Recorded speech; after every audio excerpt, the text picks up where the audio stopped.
Hi, Dr. Joe again. If you have gas or kerosene pumps on your site at a car wash or a lube oil at a lube center, it's important to have the ability to respond to a oil spill or a gas spill.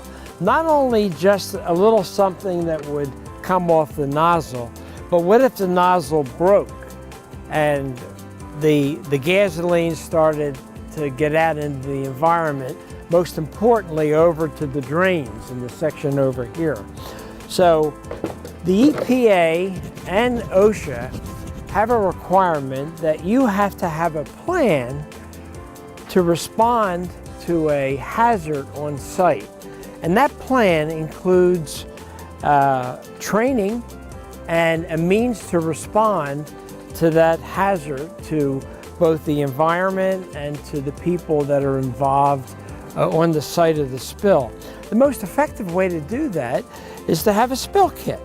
Now this spill kit will enable you to respond to a spill of 20 gallons or so, and it contains, this is an oil-only spill kit, it contains what are called socks. And this sock will enable you to respond and create a dam. The kit also contains oil-only pads on the edges where it starts to come out, or you need to blot it around or even take it off the island. And if you only need a small piece, you have the ability to rip these in half. They are perforated in the middle, and it can be used to wipe off the pump, the oil, the gas, etc. Now, in addition to the pads and these large socks, there are, in this particular kit, there are goggles, because if the pump or the broken hose is splashing when you're working in that area, it's important to have eye protection, okay? So there's a pair of goggles, and to protect the hands, there are heavier nitrile gloves. Obviously, a 20-gallon spill is more menacing than a 5-gallon spill or just a little drip down the pipe.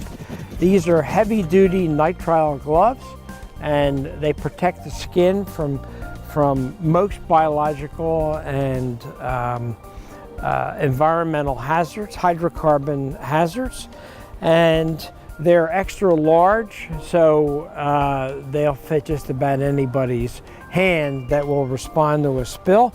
And also in this kit is a heavy-duty bag to contain the soiled diapers or spill pads, and they fit the socks as well when they're dirty.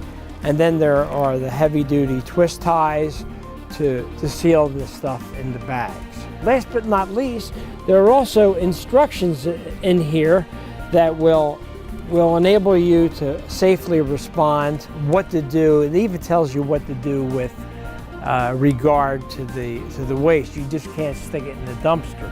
You have to, whatever the regulations are in your area for the disposal of oil-soaked industrial products, is something we would recommend that you would follow.